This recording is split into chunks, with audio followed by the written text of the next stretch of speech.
This is WAAY 31 Law Call.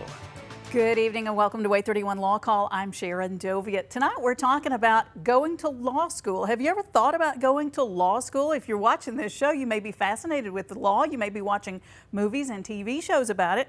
Okay, tonight's your night to ask questions. Call in the 31 Law Call number 256-536-0077. We're going to talk about things like, how is it too late? What age is appropriate? What do you need to be studying? When is too early? Is high school too early? What is law school like, and what are your options for law school in the state of Alabama? You can also email a question. You can email any legal question any day of the week. You send it to lawcall@waaytv.com. And when we get to a show that's on point, we pull some out and we'll have some of your questions tonight. Getting us started tonight, William Meservey is here from Timberlake and Lee. Good to have you here. Glad to be here. You've also got a gentleman sitting beside you, Scott Garrett. I do, who is the Dean of the Birmingham School of Law, and we're honored to have him tonight. So thanks for being here, Dean. Thank you for having me. We got lots of questions. Lots of questions. We're going to get started tonight, though, with our You Make the Law Call. We've got a video that we pull off of YouTube. This is your chance to practice being a lawyer. If you saw this, so a lady's coming up to a door, and something's going to happen to her. Okay, so she is okay. I'm surprised the door didn't shatter. William, you do personal injury cases all the time. Something like this happens. Are you surprised that the door didn't shatter? A little bit, but I do believe that these doors are probably shatter resistant. Okay. They're heavy form though, of right? security door, as well as just being a glass door. But yeah, I mean, it just absolutely comes unhinged and falls directly on top of her. She tries to stop it, can't, and falls backwards, and that's a problem. So if she's injured, the question becomes, does she have a case? And if we're talking about a premises liability case, right, one of the best examples I can give is this pen. If there's a hazard that the company knows or should know about, so ballpoint pen has a point on the end, if you stick it in your pocket, it can stick you. But you can't remedy this hazard, Sharon, because you need a sharp point to write. You got to have a sharp point for a pen. So if you can't remedy it, you have to limit the hazard. And this pen has a retractable point. Other pens have a cap that goes on the top. But if you can't do that, then you have to warn against it. So think of a wet floor sign. And the real question here is, did the business, it's presumably a business that this occurred at, did they have any prior knowledge of the door? Have they had problems with it in the past? Or is it a brand new door? If it's a brand new door, it may be a negligent installation by the contractor, right? So these types of cases require some investigation to sort out on the front end, who's the responsible party. And so, generally speaking, in a case like this, you want to speak to a lawyer sooner than later. Because no one's going to go out there with the yellow tape and tape off the scene and do all those things you see on TV, right? And so what we see a lot in premises liability cases, like a hole in the concrete or stairs that are rotting through. Once someone falls, generally speaking, that company's going to remedy that hazard relatively quickly. And so if you don't have the photographs that you need and the different elements of evidence that you need to prove your case, then it can be very difficult. So it's always a race to the evidence. So videos like that, it's kind of like a law school question sometimes. What do you do with that? Okay, Scott, you are the Dean of the Birmingham School of Law. That's right. Tell us about Birmingham School of Law. Well, Birmingham School of Law has been operational since 1915, so that would be 108 years now. It was started by Judge Hugh Locke in 1915 and has grown. We now have our own campus at the corner of 22nd Street and 3rd Avenue South on South Side in Birmingham. We are a weeknight and Saturday program, and one may go to law school and do all of one's classes on Saturday. Never take another class on another night of the week, and it takes 3.5 years to finish the program. How many students do you have right now? Right now, today, 310, but we expect, and that's the summer total. We are looking at about 400 when the fall term starts at the end of August. And exciting news for the fall is that Birmingham School of Law now has a Huntsville campus for 1L students. That's right. We have a pilot program here in Huntsville for 1L students, and the idea is that it would give students in Huntsville or in North Alabama area the opportunity to sort of dip their toe in the water and determine whether law school is for them. And then after the first 2 terms, 6 classes, they would fall into either, more than likely, fall into our Saturday program. So, William and I both went to University of Alabama, different times. I graduated in '94. When did you graduate? 2011. Didn't have a program like that, and would have been very convenient. You have a lot of older students too, right? Folks who are working and have regular lives. Our average age is about 34, 35 years Yeah. of age. But we do accept and have several students who have just graduated from undergrad. But we also have several students in their 60s, and recently I had 2 students in their early 70s who graduated and passed the bar exam on their first attempt. I Wow. love it. That's I love amazing. it. Boy, I still have dreams, nightmares about taking the bar, and I know I'm going to have bad dreams tonight. I thought law school was really hard. It is. Law school, I think it's a great idea for people to be able to do that first year here and decide whether it's for you before you give up everything and move down to Birmingham or Tuscaloosa or wherever else. And one of the things about Birmingham School of Law is that you don't have to go through the LSAT per se Okay. in order to apply. Is that correct? Which That is the correct. test, yes. That is correct. We like to see, if a student takes the LSAT, of course we like to see their LSAT score, but we do not require students to take the LSAT to gain admittance to the school. And so let's talk about some of these acronyms. Yeah, good. We're talking about because I live and am from a family with a lot of government workers, and they speak in acronyms, and I never have any idea what's going on. So for those of you out there, LSAT is simply the law school admittance test. That's right. And so most schools, traditional law schools that you're going to see, are going to require that you take the LSAT. And the LSAT is a 4 or 5 hour exam, and it is weighed equally, more or less, to 4 or 5 years of GPA. And so it's an opportunity for some people to make up some ground on the GPA, and for other people, they may lose some off their GPA because of that LSAT score. But those are the 2 traditional requirements that a law school is going to look at when determining whether to accept somebody. And so to not have to go through that, because generally speaking, to do well in the LSAT, you're going to have to enter into a LSAT prep class, which is expensive. The materials to study for it can be expensive. And the time required to do well in the LSAT is a lot of time. And so if you can, sort of skip that step and, like Dean said, test the waters, stick your toes in and see if it feels nice, and see if that's for you, it's a good opportunity. We have got a law student on the line with us. We've got Ryan. Ryan O'Halloran is on the line with us. He is an intern with Judge Tootin right now and just finished his first year at Cumberland. Ryan, how hard is law school? Law school, I'd say you're exactly right. It's a hard thing to take on, especially if you're not just going to be a law student. If you've got other responsibilities like family, a job, you're already working.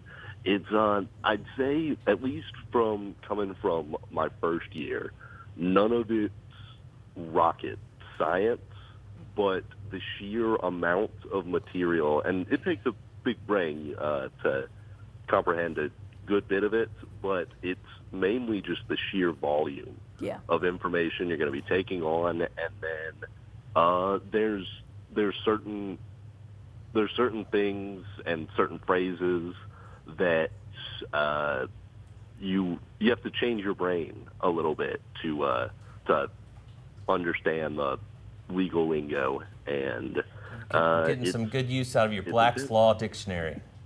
Yes. Absolutely. How many students in your class? In my class, I'd say 30. Sorry. We split them up. They do them. They break you into smaller sections, but overall 110. 110. And we were comparing prices on things. We were looking things up online. Cumberland, 3 years at Cumberland, expect to spend about $240,000. University of Alabama right now expect to spend about $158,000 for 3 years of the in-state program. Very interesting. Okay, Ryan, hang on with us there while we take another caller. We've got Pete on the line with a question from Huntsville. Hi, Pete. Thanks for calling. What's your question tonight? What's too old? Is 65 too old? Is 65 too old? Absolutely not, Pete. As I said a moment ago, I had two students recently pass the bar exam, and they were over 70. So it's never too late, Pete. I think there's a I lot got of 2 masters and 3 bachelors. Well, yeah, you got room to add one more, it sounds like. Then you're qualified, right? I think there are a lot of things that older students understand better than younger students. When I was straight out of college. I had never purchased a house before. There's so many things you haven't experienced when you're that age, and you don't know.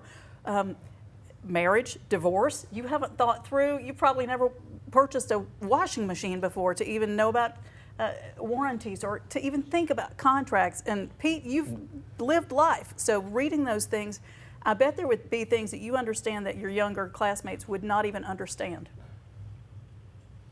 Absolutely, Pete. It's not too late. I encourage you to give me a call and we can talk about it. Well, one of the interesting things about law school is the way that courses are taught, right? And it's not like a normal textbook. So it's going to be a textbook, and there'll be some information given in that textbook, but it's mostly just going to be bits and pieces of case law. And you're going to read case law and case law and case law and case law. And case law is simply a written opinion from a judge following a case. And so, this is one of the methods by which you will learn in law school. And it can be tricky for people if you haven't done that before. And then going back to what you were saying, Sharon, 19-year-old, you can't enter into a contract in the state of Alabama until you're of the age of majority, which is 19. Yeah. And so really you're just to the age when you can enter into a contract, and here you are, you're going to be thrown to the wolves to learn all about them, having never done it before. Yeah. So it can be an interesting thing, like you said, to take on at a young age. They're telling us take a break. We're going to take a break, be right back answering more of your questions about what law school is like and whether you need to go. Stay with us.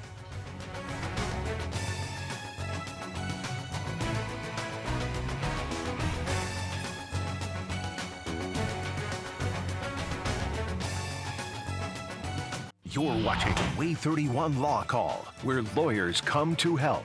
Your rights, your calls, live. Hosted by family law attorney Sharon Doviet. With the personal injury attorneys of one of the Valley's most respected law firms, Timberlake and League. Featuring the knowledge of managing partner Michael Timberlake, with millions of dollars awarded to his clients. And the experience of attorney Will League, a strong courtroom fighter known for his commitment to winning. And the fellow partners of Timberlake and League Heath Brooks and William Meservey. This is WAAY 31 Law Call. Welcome back to 31 Law Call. I'm Sharon Doviet. Tonight we're talking about what is it like to go to law school and what does it take? We've got our guest here, William Meservey from Timberlake and League, and we've got Scott Garrett, who is the Dean of the Birmingham School of Law, and we've got some graphics, guys. Walk us through the path to becoming a lawyer. What does it take to get into law school? Yes, so the traditional route is you're going to graduate high school. You'll then need a 4-year undergraduate degree, and of note there is it does not matter what your undergraduate degree is in. It does not need to be in pre-law. In fact, most schools will only accept so many pre-law undergraduate degrees due to the way that they're ranked. And so, sometimes the more unusual your undergraduate degree, the better it plays for you. The LSAT we talked about, this is the law school admittance test. It's a 4 or 5 hour exam, and it requires a lot of study to perform well. And then, you're going to go to law school. It's a 3-year traditional route, and then you're going to have to study for and pass the bar exam, which is no easy feat, as you've already mentioned, Sharon. Yep, bad dreams, bad dreams. So let's talk about the Birmingham School of Law requirements, which are a little different from the traditional route. And Scott, you can walk us through what those are. Well, In order to apply, obviously we would need an application, but in order to be admitted to the Birmingham School of Law, you have to present all undergrad and graduate transcripts for review, a resume, 2 letters of recommendation, and a personal essay of about 600 words. It's called a personal statement. One is going to have to do a personal statement wherever you apply to law school. One of the major differences is that, again, we don't require an LSAT score for admittance to the Birmingham School of Law. And your essay or your personal statement is sort of your opportunity to translate all the other things you're submitting, right? So if you had, say, a 3.0 GPA and not a 4.0 GPA, but you worked 40 hours a week during undergrad, that would be your opportunity to speak to that. You know, maintaining a 3.0 undergraduate degree while working full-time, in the eyes of many, is the equivalent of a 4.0 for a full-time student. So, you know, it's sort of your chance to talk about, you know, why your grades are the way they are, or why, you know, you're now applying at age 55 to go to law school, and your chance to sort of tell the school why they should choose you. Scott, what do you figure makes for a good law student? What do you need? Quality law students, first of all, must be able to read critically, analytically, and spot legal issues, as William was saying a moment ago, in the case briefs, in the opinions that you're reading. Okay, and then secondly, one must be able to write effectively to be successful in law school or in the legal community to begin with. So those are the 2 main components of success in law school. Somebody was just asking, they called in and they didn't want to go on air, but they asked, the law library, the Huntsville Law Library has closed. So where can you go to read the law here? So we had a law library on the square. I think it became a very valuable piece of property. I think so too, yeah. And so that is no more. But they did move the books to the Huntsville Public Library, the main branch downtown. And you can go to the main branch of the Huntsville Public Library, and there's a legal section in there. They have all of the ALRs, which a lot of lawyers still go to the library to look at the ALRs. And they also have a computer with Westlaw or LexisNexis set up on it. And those are simply case software programs where you can look up cases based off keywords. So sort of a Google search or an internet browser search for the legal world. Do we still have Ryan, our law student, with us? Hey, Ryan, you've been interning with Judge Tootin's courtroom. Is being at court different from what you thought, or is it surprising compared to what law school is like? I'd say it's a good bit different than what I don't want to say 100% all the way. I'm thinking like a lawyer already. Yeah, that'll get you every time. What's different? Yeah, I'd say it's been very satisfying to have what I've been learning click. You know, writing out essays on the exams and doing some practice problems and making sure I get them right is one thing, but coming in and getting that practical experience and knowing what the judge and the lawyers are talking about and what they're doing has been great. But the surprising thing has been, I was told hardly any cases ever go to trial, but really seeing it, I'm like, wow, a lot of people are coming in here to say, Judge, we need some more time, or Judge, we worked it out. Yeah, and it's interesting when people are able to settle their cases. A lot of cases do settle. You just never know what 12 random people out of county are going to do, Sharon. Yes, if you got a jury trial, your world is very interesting. You know, we were talking about the cost to go to Cumberland for 3 years, the cost to go to Alabama for 3 years, so like $240,000, $158,000. What is Birmingham School of Law? Can I afford that? One can attend and complete the Birmingham School of Law program for around $34,000 from beginning to end. Fantastic. And that is and to be clear, traditional programs are 3 years. Our program generally is 3.5 years, and 4 years until you get to the bar exam. One may accelerate if one does well, but by and large, our students take 4 years to get to the bar exam. And one of the interesting things there is most law schools will not let you work, at least not your first year. And if your grades are well, you can get permission and work your second or third year. Certainly during the summers, Yeah. you can work. But during the school year, generally speaking, that first year of law school, you're not going to work, and that's different at Birmingham School of Law, right? You can have a full-time job and either attend at night, or as Scott was saying, Dean Garrett was saying, you can go down on Saturday and spend the day, All day. All day. All day. and get it done, and that gives you the week to do your reading. So, it's a little bit of a different experience, but one that carries a lot of bang for the buck. It's a great option. Is there a big demand for lawyers? People are always I always see those resumes coming in, people looking for jobs. Is there a demand? Is it worthwhile to go after this? There is a demand now. I mean, the market fell off significantly, as you might imagine, before William graduated in 2000, 15 years ago. But the market has come back around, and there is a demand for lawyers. We're placing lawyers. Ryan is not going to have much trouble finding work. And so, yes, there is a demand. And there are all sorts of areas of law. Not everyone practices, as we were joking before we came on air about the tree falling on the fence. and we saw the video of the lady. There's health law, there's education law, environmental law, all sorts of different areas you may find yourself in. Criminal law, obviously. So. And geography is going to play a role in this, right? There are parts of Alabama that are growing, and there are parts of Alabama that are shrinking. So here in North Alabama, in Huntsville, we're rapidly growing. Last year, nine people a day moved to Huntsville, and so it is a growing area. We're seeing big firms moving in, opening offices in Huntsville, and so I do think that we're in a market where it's going to continue to grow. And now other parts of Alabama may not be the same. So it is geographically driven in that regard, and it's also geographically driven in that the industry in a city is going to drive the types of lawyers that it needs. So here in Huntsville, there's a need for cybersecurity lawyers. There's a need for contracts lawyers for Redstone Arsenal and the Army and their contracts with different defense contractors.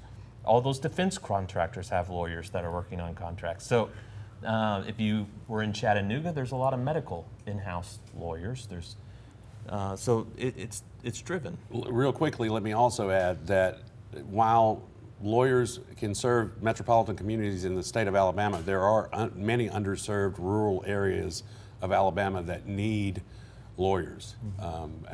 I was meeting with the Supreme Court earlier this week, and Justice Stewart said that at one point there was a judgeship available in a certain county, I can't remember which one it was, and there were exactly 2 lawyers in the county Oh my goodness. to run for the judgeship. Wow. So there is a need for more lawyers in Alabama. Okay, we're going to take a break. Be right back answering your questions. Go into law school. If you didn't get your questions answered tonight, here's how to get in touch with Scott Garrett. He's the Dean of the Birmingham School of Law. The phone number is 205-322-6122. Also check out bsol.com. Here's how to get in touch with William Meservey with Timberlake and League. They are personal injury attorneys, so everything from car accidents to medical mistakes. 256-536-0770 or 800-804-2502. The website is law-injury.com, and if you like them on Facebook, you can learn more about the law that way. And Sharon Doviet is a family law attorney. She practices here in Huntsville and throughout North Alabama. Her number is 256-539. What are the last 4, Sharon? 7337. It went away, didn't it? And Sharon, guardianships, adoption, divorce, anything relating to family. Thank you. Thanks for all your questions tonight. Have a safe week.